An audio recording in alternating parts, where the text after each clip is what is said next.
Yes, champs, welcome to EduSwap, the Commerce Craft. This is Ahmed. How are you all? Hope so you all are fabulous fit. ये class important होने वाली है class 11 के लिए जिनका भी half yearly exam अभी तक नहीं हुआ है उनके लिए मोस्ट इंपॉर्टेंट क्लास है ये पेपर रिव्यू है श्री वेंकटेश्वर इंटरनेशनल स्कूल का ये पेपर रिव्यू है अकाउंटेंसी का। इसके अंदर कौन से एमसीक्यूज क्वेश्चन इंपॉर्टेंट हैं और आपको पूरा आइडिया लग जाएगा कि कौन से एमसीक्यूज आपके एग्जाम में आ सकते हैं।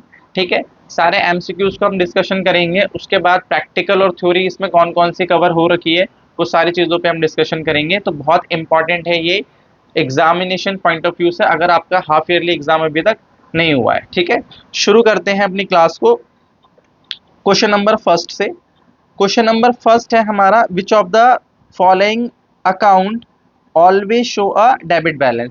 मतलब इसमें से कौन सा अकाउंट ऐसा है जिसका ऑलवेज कौन सा बैलेंस होता है बेटा, डेबिट बैलेंस होता है। अब डेबिट बैलेंस किसका होता है चेक कर लेते हैं एक बारी।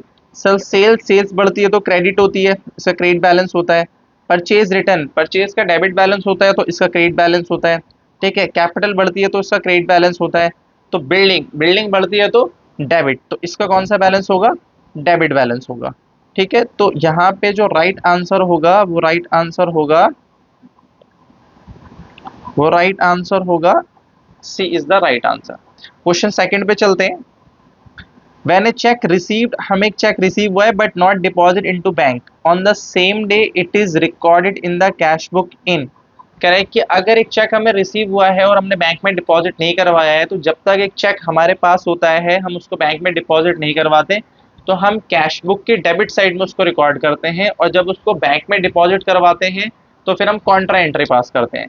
तो जब तक हमें चेक रिसीव होता है हमारे पास, हम ये मान के चलते हैं कि एज ए कैश हमारे हाथ में है, तो हम लिखते हैं कैश बुक के डेबिट साइड में। तो इसका राइट आंसर होगा cash book column on the debit side. Clear हो गई यहाँ तक बात। थर्ड क्वेश्चन पे चलते हैं फटाफट से। A person who owes money to the firm, एक पर्सन है जिसको फर्म को पैसे देने हैं, यानी फर्म को पैसे लेने हैं, और जब फर्म को पैसे लेने होते हैं किसी पर्सन से तो वो क्या होता है बेटा, डेटर होता है। तो B is the right answer. आगे चलते हैं। There is a two statement mark assertion reason का क्वेश्चन है। When sales book is maintain there is a no need to open a sales account in the ledger. कह रहे हैं कि जब सेल्स बुक मेंटेन करी जाती है तो सेल्स का हम लेजर अकाउंट मेंटेन नहीं करते, ये गलत असर्शन है। जब भी हम सेल्स बुक को बनाते हैं तो सेल्स अकाउंट मेंटेन करना जरूरी होता है, क्योंकि सेल्स बुक की जितनी भी टोटल सेल होती है वो सारी के सारी सेल्स कहाँ पे जाती है, सेल्स अकाउंट के अंदर। और भी ट्रांजेक्शन सेल्स लेजर के अंदर जाती हैं। ठीक है, तो ये असर्शन यहाँ पे गलत है, क्योंकि यहाँ पे सेल्स बुक को मेंटेन करने के साथ हम लेजर भी मेंटेन करते हैं, मेंटेन करने की जरूरत है। ठीक है, तो ये असर्शन तो गलत हो गया। A fix asset sold on credit will be recorded in journal proper. जब एक फिक्स एसेट्स को हम बेचते हैं क्या वो इसकी ट्रांजेक्शन जर्नल प्रॉपर में रिकॉर्ड होती है? आंसर इज यस, क्योंकि इसकी कोई सब्सिडरी बुक्स नहीं होती। तो यहाँ पे असर्शन गलत है और रीजन ठीक है, तो यहाँ पे D option is right answer. Clear हो गई यहाँ पे। फिफ्थ क्वेश्चन पे चलते हैं। Sold goods for cash, list price है 18,000 रुपए का। अगर लिस्ट प्राइस 18,000 रुपए का है, जिसमें से ट्रेड डिस्काउंट अगर मैं माइनस कर दूं 1,800 रुपए, ठीक है, 18,000 में से अगर मैं 10% वैल्यू माइनस कर दूं तो ये कितनी बचेगी, 18,000 इंटू में 10, तो ये बचेगी 16,200 रुपये। क्लियर हो गई यहाँ तक बात। उसके बाद कह रहा है कि 3% का कैश डिस्काउंट है, posting will be the made of the discount account. Discount account में हमें कितना डिस्काउंट मिलेगा, तो इस पे 3% अगर मैं निकालूंगा तो 486 का आ रहा है, और हमने सेल करा है तो हम सामने वाले को देंगे डिस्काउंट, और ये होता है डिस्काउंट अलाउड, यानी हम देंगे डिस्काउंट अलाउड, और जब हम डिस्काउंट अलाउड देंगे तो हमारे लिए क्या है, लॉस है, लॉस बढ़ता है तो डेबिट। 486 का डेबिट हो जाएगा, ए इज करेक्ट ऑप्शन होगा यहाँ पे। उसके बाद चलते हैं हम आगे। While posting in the personal account from the purchase book posting in is done.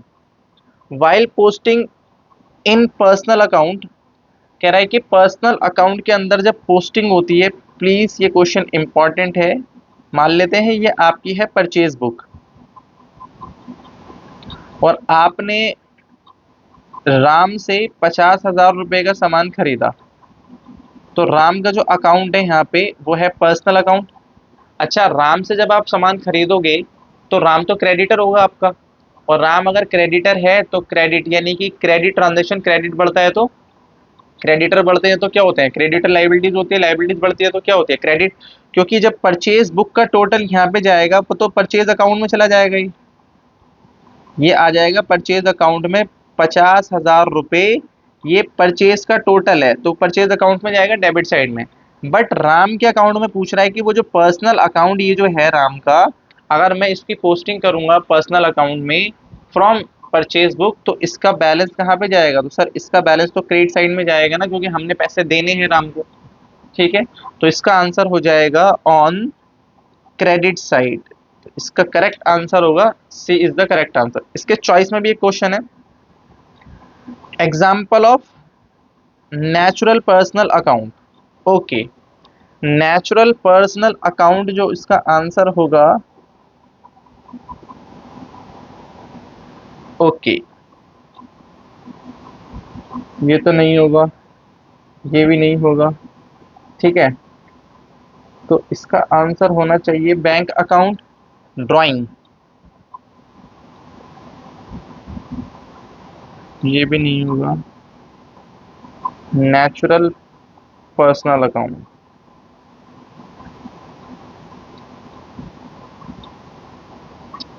B is the right answer, क्योंकि बी जो बिजनेस का ओनर बिजनेस में पैसा लगाता है वो एक नेचुरल पर्सन होता है, तो इसलिए पर्सनल अकाउंट होता है। और बैंक अकाउंट के अंदर जो पैसा जिनका भी अकाउंट होता है वो नेचुरल पर्सन भी हो सकते हैं और आर्टिफिशियल पर्सन भी हो सकते हैं।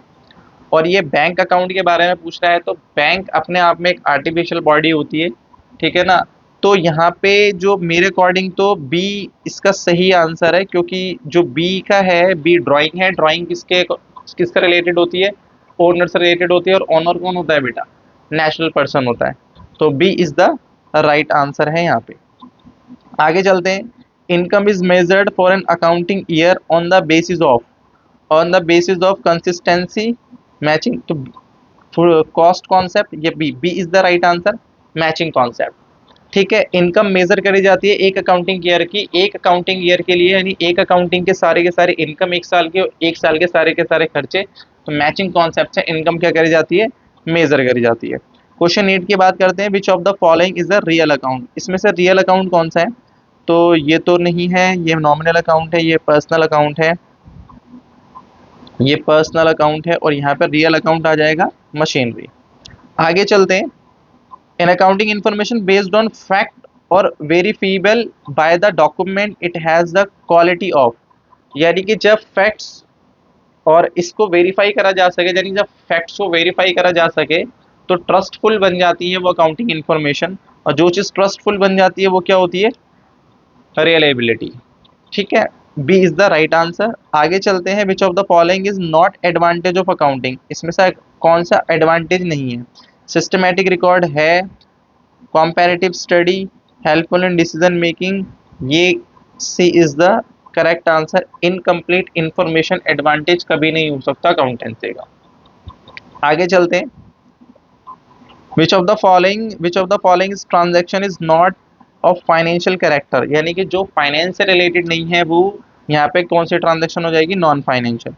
Strike off employ, purchase of asset, ये तो देखो फाइनेंस में, withdraw money from proprietor, money withdraw कर रहा है बिजनेस से, ये भी फाइनेंशियल है, purchase of asset for cash, ये भी फाइनेंशियल है। तो स्ट्राइक बाय एम्प्लॉय, ये ट्रांजैक्शन जो है ये नॉन फाइनेंशियल है, बुक्स ऑफ अकाउंट्स में इसको रिकॉर्ड नहीं करेंगे। Trade discount allowed, trade discount allowed is not shown in the books of accounts, is shown separately in the books of account, ये गलत ऑप्शन है। कैन बी शोन आइदर ये भी गलत है, can be shown either separately और deducted from, ये कह रहा है कि ये सेपरेटली तो दिखाया ही नहीं जाता अलग, तो इसका आंसर होगा सिर्फ और सिर्फ ए इज द राइट आंसर, क्योंकि कैन बी शो इधर सेपरेटली और deducted from purchase of cost, separately तो नहीं दिखा सकते इसको, सिर्फ और सिर्फ इस शो करते हैं, इसे बुक्स ऑफ अकाउंट में हम शो ही नहीं करते। ठीक है, क्वेश्चन 12 पे आते हैं। ये इंपॉर्टेंट क्वेश्चन है, बहुत ध्यान से आप इसको देखना, ये इंपॉर्टेंट क्वेश्चन है। ये इंपॉर्टेंट इस वजह से है क्योंकि कह रहा है कि उदित एक डेटर था, अमाउंट ड्यू उसके ऊपर कुछ अमाउंट होता है, declare insolvent and paid only 60% पैसे इन अ रुपी। यानी कि वो 60%, यानी कि उसे 100% पैसे लेने थे, वो 60% ही पैसे दे पा रहा है। Total bad debts from his total bad debt from him return of, okay, what is the amount due actually for. अच्छा, आप एक बात बताओ, 100% उससे पैसे लेने थे हमें, जिसमें से वो 60% दे पा रहा है, और यानी तो बैड डेट्स कितने से हो गए, 40% से। ये क्या हो गए, बैड डेट। डायरेक्ट क्वेश्चन को कैसे करते हैं वो मैं आपको बता रहा हूँ। 40% पैसा डूब गया हमारा, 60% हमें पैसा मिल गया, इन दोनों का अगर मिला दूं तो ये दोनों के दोनों जो पैसे हैं वो 100% बनेंगे, ये पैसे हमें इतने लेने थे। क्लियर हो गई यहाँ तक बात। अब यहाँ पे क्या क्वेश्चन है कि ये जो हमें बैड डेट 40% वैल्यू जो डूबी है, वो वैल्यू हमें दे रखी है 72, यानी कि ये 7200 हमें दे रखा हुआ है कि ये 40% वैल्यू है, यानी कि 40%, अगर ये 72,000 40% वैल्यू है तो 1% पे आ गया मैं। अगर मैं किसी भी चीज़ को 40 से डिवाइड करूंगा तो 1 पे आ जाऊंगा मैं, 1% पे। और मुझे कितने जाना है, अगर ये 40% वैल्यू है तो 100% वैल्यू कितनी होगी। अगर मैं इसकी 100% वैल्यू निकालूं तो अगर ये 40% वैल्यू है तो 100% वैल्यू हो जाएगी इसकी बेटा 18,000 रुपये। वैसे एक्स वगैरह लेट करके भी कर सकते हो, पर ये एमसीक्यू क्वेश्चन है, इसमें ज़्यादा कैलकुलेशन करने की जरूरत नहीं है, डायरेक्टली आपको पता होना चाहिए कि इस क्वेश्चन को कैसे करेंगे। दोबारा से एक बार बता देता हूँ। देखो, एक डेटर था हमारे पास, उससे हमें कुछ पैसे लेने थे, 60% पैसे दे पा रहा है वो, 40% पैसे नहीं दे पा रहा। तो 40% यानी कि जितने पैसे नहीं दे पा रहा उसका हमारे पास है अमाउंट, उसका अमाउंट है हमारे पास इतना, और उसकी परसेंटेज भी है। 60% पे कर पा रहा है तो 40% नहीं पे कर पा रहा, तो जितना ये नहीं पे कर पा रहा ये 40% ही होगा। और अगर ये 40% है तो फिर 100% निकालना आसान हो जाएगा। तो आपके लिए जो ऑप्शन होगा वो ऑप्शन होगा C is the correct answer. ठीक है, अकाउंटिंग पीरियड जो होता है वो उसके अकॉर्डिंग अकाउंटिंग पीरियड 12 महीने का होता है। ये सिंपल क्वेश्चन है, आपको भी पता होगा। The balance of bank column of cash book show a dash balance. The balance of bank column of cash book. देखो, bank column of cash book के अंदर जो बैलेंस अल्टीमेटली बचता है वो डेबिट में भी बच सकता है, क्रेडिट में भी बच सकता है। डेबिट में बचेगा तो फेवरेबल बैलेंस है, क्रेडिट में बचेगा तो अनफेवरेबल बैलेंस है, जिसको हम ओवरड्राफ्ट भी कहते हैं। तो इसमें बैलेंस डेबिट भी बच सकता है और क्रेडिट भी बच सकता है, तो उससे इज द करेक्ट आंसर। आगे चलते हैं। Any expenditure full benefit of receive during the accounting period. जब जो खर्चे हम अकाउंटिंग ईयर के अंदर पूरे की पूरे क्या कर लेते हैं, रिसीव कर लेते हैं उनका बेनिफिट, तो वो खर्चे हो जाते हैं रेवेन्यू एक्सपेंडिचर। ठीक है, कैपिटल एक्सपेंडिचर उसको हम एसेट्स पे खर्चा करते हैं, बिल्डिंग, लैंड, मशीनरी वगैरह, उसका बेनिफिट तो एक साल के अंदर कंज्यूम हो नहीं सकता। तो जिनका कंज्यूम हो सकता है तो उसे हम क्या कहते हैं, रेवेन्यू एक्सपेंडिचर। और ये करंट लायबिलिटीज और करंट एसेट्स तो नहीं हो सकता। यहाँ पे एक्सपेंडिचर्स के बारे में पूछा हुआ है, किसके बारे में पूछा हुआ है, एक्सपेंडिचर्स के बारे में। नेक्स्ट चलते हैं, which of the following account always show a debit balance. यानी कि जो जनरल एंट्रीज में डेबिट होता है उसका बैलेंस डेबिट ही रहता है। चेक कर लेते हैं। रिटर्न इनवर्ड का मतलब यहाँ पे क्या होता है, रिटर्न इनवर्ड का मतलब होता है यहाँ पे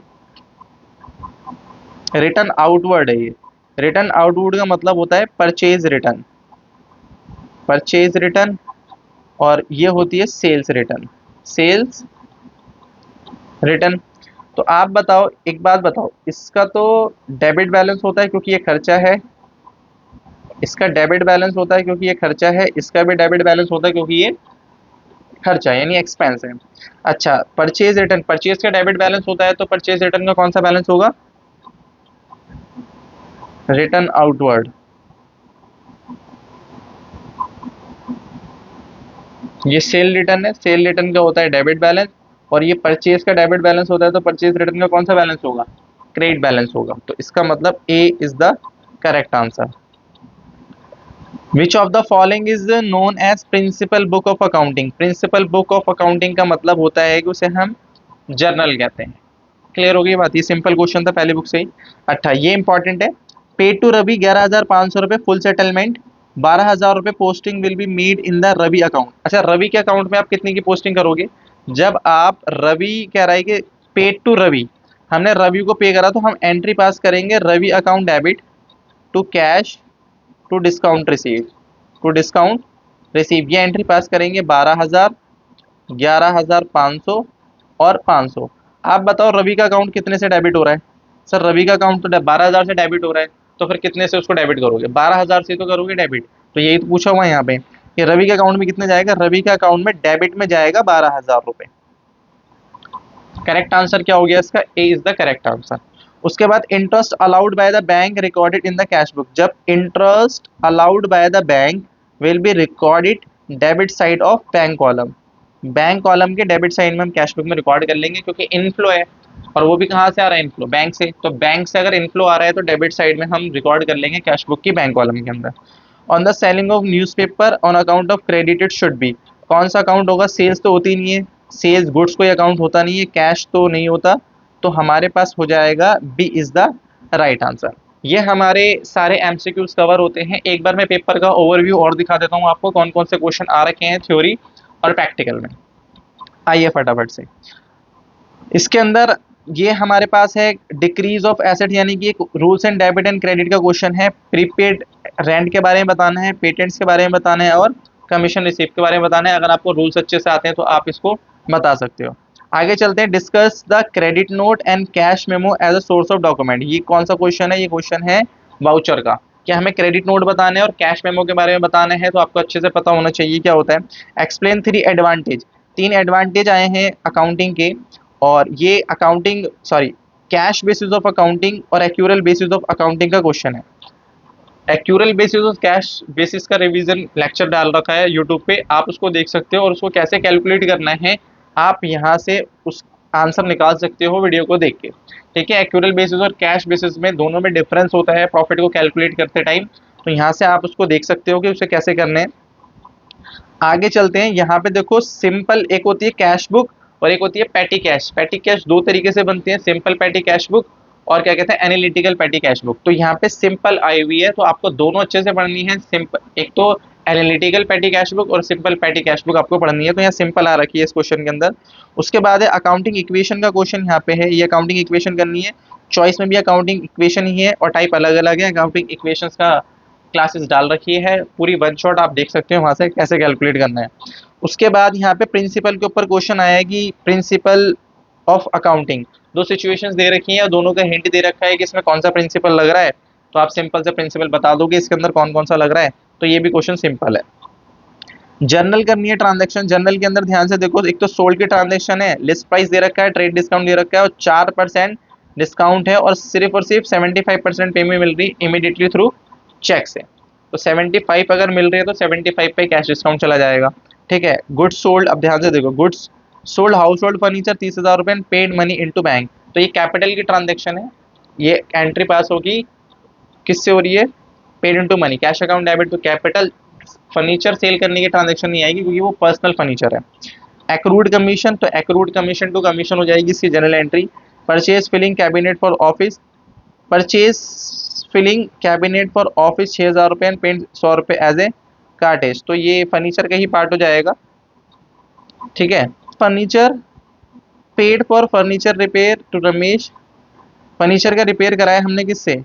देखो यहाँ पे जो है ना, paid for furniture repair to Ramesh, Ramesh का कोई रोल नहीं है यहाँ पे, repair to cash entry pass हो जाएगी फर्नीचर और रमेश से यहाँ पे कोई लेना देना नहीं है। ठीक है, गुड्स वैल्यू 4,000 रुपये डोनेटेड एज ए चैरिटी, तो चैरिटी टू परचेज हो जाएगा इसका आंसर। फिर ये क्वेश्चन हमारा है, हमें यहाँ पे कैश बुक बनानी है और सेल्स बुक बनानी है, तो सिंपल है, यहाँ पे परचेज बुक बना दो और सेल्स बुक बना दो। उसके बाद क्वेश्चन किसका है? बैंक रिकॉन्सिलेशन का, सिंपल क्वेश्चन है। अगर आपको कॉन्सेप्ट अच्छे से पता है तो आप बैंक रिकॉन्सिलेशन का क्वेश्चन भी अच्छे से कर सकते हो, क्योंकि बैंक रिकॉन्सिलेशन भी इस सिलेबस के अंदर कवर था। आगे चलते हैं, यहाँ पे prepare 2 column of cash book, पहले सिंपल कैश बुक आ गई और यहाँ पे क्या है? यहाँ पे क्वेश्चन है 2 कॉलम कैश बुक का, सिंपल क्वेश्चन है 2 कॉलम कैश बुक का। ठीक है, ये सारी ट्रांजेक्शन दे रखी हैं। लास्ट और इम्पॉर्टेंट ट्रांजेक्शन यहाँ पे ये है, देखो ये क्वेश्चन इंपॉर्टेंट है। ये क्वेश्चन क्या है? Journalise the following transaction in the books Naveen Limited and post them into ledger. देखो ये 10 नंबर का क्वेश्चन है, इसके अंदर हमें क्या करना है, इसके अंदर हमें जर्नल करनी है, लेजर बनाना है और ट्रायल बैलेंस बनाना है। ठीक है, ये जो पहली ट्रांजेक्शन है ये इंपॉर्टेंट है, अब इसको देखो। उसके बाद कह रहा है find the balances show the trial balance. ये पहले से ही बैलेंसेस पड़े हुए हैं, तो कैश अकाउंट के अंदर इतना बैलेंस पड़ा हुआ है, ये बैलेंस बीडी है। सुशील का है, ये भी बैलेंस बीडी है। रोहन एक क्रेडिटर है, तो ये यहाँ भी चला जाएगा by balance BD credit side में। आउटस्टैंडिंग ये भी क्रेडिट साइड में बैलेंस बीडी करके चला जाएगा। तो जो 1 अप्रैल की ट्रांजेक्शन है वो अपने लेजर अकाउंट में बैलेंस बीडी करके क्या कर देंगे, इसको हम पोस्ट कर देंगे। बाकी जो भी आप एंट्रीज पास करोगे आपको उसकी जर्नल एंट्रीज पास करनी है, और उस जर्नल एंट्रीज को पास करने के बाद उसके आपको पोस्टिंग करनी है। फिर जो बैलेंसेस बचेंगे उस बैलेंसेस से आपको क्या निकालना है, ट्रायल बैलेंस का बैलेंस निकालना है, तो आपका आंसर मैच हो जाएगा। ठीक है बेटा, ये पेपर रिव्यू था 11th क्लास के लिए। अगर आपका हाफ ईयरली एग्जाम नहीं हुआ है तो आपको ये वाला क्वेश्चन पेपर मैं डिस्क्रिप्शन बॉक्स में इसका लिंक दे दूंगा, आप वहां से डाउनलोड करके एक बार पेपर आप देख सकते हो एज ए सैंपल। आपके एग्जामिनेशन में आने से पहले आप इसको सॉल्व कर लेना। ठीक है, मिलते हैं नेक्स्ट पेपर रिव्यू के अंदर। ठीक है, thank you so much for supporting us, thank you so much.